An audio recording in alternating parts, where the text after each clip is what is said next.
हम लोग बात कर रहे थे कि बिरसा आंदोलन के साथ साथ हमने आपको बता रहा था कि बिरसा आंदोलन के जस्ट बाद हमने समझाया था अगला GS2 का कि उनका शासन प्रशासन कैसा था। तो आपको पता है कि देश परिवार समाज को चलाने के लिए एक बेहतर शासन प्रशासन की आवश्यकता होती है।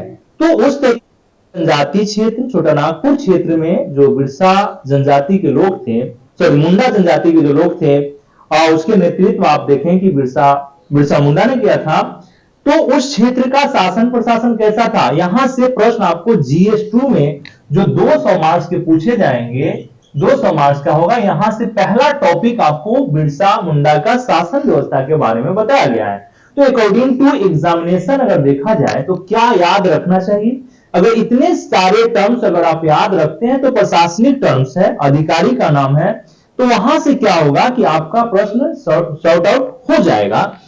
तो पहला कि मुंडा शासन व्यवस्था की जैसे कोई बात करे तो बताना है कि जो मुंडा छोटानागपुर क्षेत्र में जनजातीय क्षेत्र में जो उनकी शासन व्यवस्था है उसे ही हम लोग मुंडा शासन व्यवस्था कहते हैं। पहला एक मुंडा शब्द आया है, यह गांव का प्रधान होता था। मुंडा का मतलब क्या हुआ कि गांव का प्रधान। दूसरा कि इनका पद, मुंडा का पद क्या होता था कि वंशानुगत होता था, दूसरा शब्द। तीसरा इन मुंडा का काम था कि गांव से टैक्स वसूली करना, टैक्स ले आना।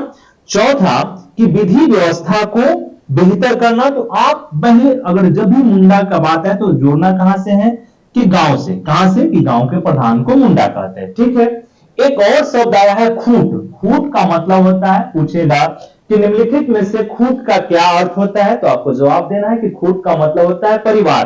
क्या होता है, परिवार। दूसरा शब्द, एक और जब आप आगे चल जाएंगे तो पंचायत, गांव से जब गांव में ही पंचायत होता है तो पूछा जाएगा कि मुंडा पंचायत के प्रधान का क्या नाम है, तो आपको सीधा जवाब देना है कि हाथू मुंडा। क्या नाम है, हाथू मुंडा, ठीक है। क्यों हाथू मुंडा कहा गया कि पंचायत का नाम ही हाथू होता है। हम लोग जो पंचायत कहते हैं वही हाथू बिरसा मुंडा के क्षेत्र में जो छोटानागपुर क्षेत्र में है। बिरसा के प्रशासन में आपको दिखाई पड़ेगा, मुंडा के क्षेत्र में दिखाई पड़ेगा, मुंडा शासन प्रशासन में, कि हाथू का अर्थ होता है पंचायत। तो पूछेगा पंचायत की पहचान की जाती है निम्नलिखित में से किससे, हाथू की पहचान की जाती है। तो इसका मतलब है पंचायती राज या पंचायत की बात करना है। तो हाथू और हाथू मुंडा को याद रखना है, यह भी ध्यान रखना है।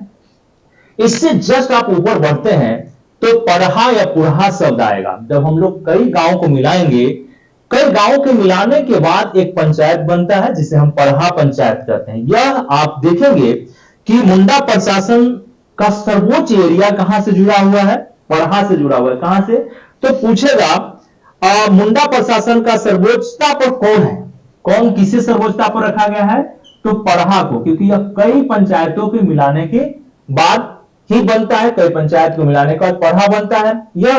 यह पढ़ा जो है सर्वोच्च न्यायालय कह सकते हैं, सर्वोच्च कार्यपालिका कह सकते हैं, या सर्वोच्च विधायक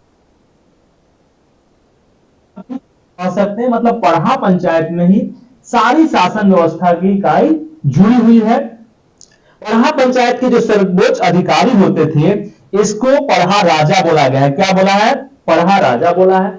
इसका काम क्या था भाई, पढ़ा पंचायत का क्या काम था, तो दो गांवों में जो विवाद होते थे, जो दो गांवों में विवाद हो जाते थे उसको निपटारे का काम करता था। तो आपसे पूछा जाएगा कि दो गांवों के विवाद को निपटारे का काम कौन करता था, तो आपको क्या जवाब आना चाहिए कि पढ़ा या पढ़ा पंचायत के द्वारा दो गांवों का निपटान किया जाता था, ठीक है। यह ध्यान रखने की जरूरत है।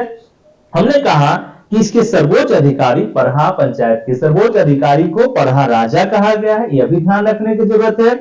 पूछा जाए कि मुंडा प्रशासन के सर्वोच्चता पर कौन है, मुंडा प्रशासन के सर्वोच्चता पर कौन है, तो आपका जवाब क्या आना चाहिए कि पढ़ा है। कौन है, पढ़ा है। यह भी आपको यहां से प्रश्न पूछे जा सकते हैं। इसके अन ऑफिसर्स या अन अधिकारी कौन कौन होते हैं, तो ध्यान रखना है, कुंवर है, लाल है, कार्तो। कुंवर लाल कार्तो शब्द अगर आ गया, कुंवर लाल और कार्तो यह अगर शब्द आया है तो आपको ध्यान क्या देना है कि ये पढ़ा या पुढ़ा पंचायत से जुड़े हुए अधिकारी हैं। यह भी ध्यान रखना है, यह भी ध्यान रखना है। इसके अलावा जो पंचायत का स्तर होता था, पढ़ा पंचायत जहां पे पंचायत इकट्ठे होते थे उसे अखाड़ा या अखाड़ा कहते थे। अखाड़ा के, अखाड़े के मैदान में हम लोग बाद में चर्चा करते हैं क्या होगा, अखाड़ा में तुम्हें देखेंगे। तो एक स्थल होता था पंचायत स्थल, जिसे आपको अखाड़ा कहा गया था। ठीक है, मान आएगा आपको, मानकी क्या आएगा, मानकी। तो पढ़ा पंचायत के प्रधान, इसके मानकी कौन हो गए, मानकी मुंडा। जैसे मानकी अगर आ गया तो इसका मतलब है कि पढ़ा पंचायत के प्रधान को, जो उसकी हेड है, उसको हम लोग क्या कहेंगे, मानकी कहने का काम करेंगे। इसके साथ साथ पढ़ा से जुड़ा हुआ अन्य अधिकारी भी जुड़े हुए हैं, जैसे ठाकुर। तो ठाकुर का काम था राजा का सहायता करना।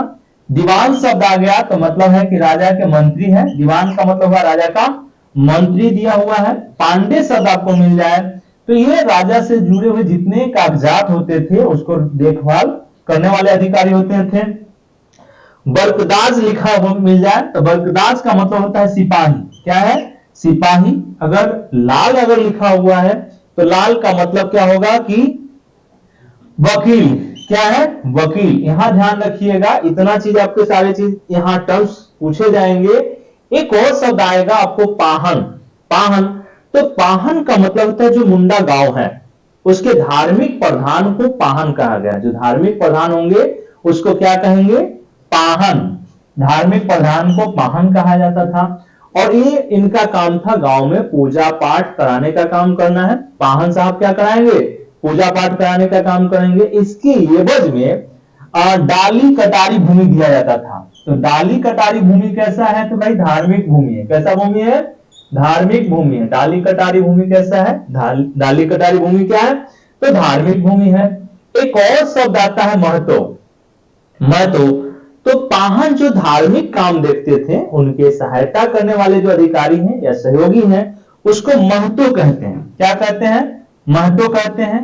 इन्हीं का काम था गांव का संदेश देना। गांव में जो भी संदेश होता था, धार्मिक संदेश देने का काम कौन करते थे, तो आपको महतो करते थे। यह भी ध्यान रखिएगा। एक और आएगा भूत खेता। एक शब्द आता है प्रशासन में, भूत खेता। तो आप एक चीज बताइए कि भूत कभी आप लोग को पकड़ा है कि नहीं पकड़ा है। गांव में अधिक भूत होते हैं। गांव में क्या होते हैं लाडो, अधिक भूत होते हैं। भूत कभी पकड़ा है आपको, नहीं। भूत कभी देखी है, नहीं देखी है। मैंने देखा है भूत, गांव में भी भूत होते हैं। अपने नजर से मैंने भूत देखा है, नहीं देखा है, मैंने देखा है। तो यहां पे गांव में भी क्या होता था कि गांव को भूत से बचाने के लिए पूजा की जाती थी, जिस पूजा को हम लोग क्या कहते थे, भूत खेता कहते थे।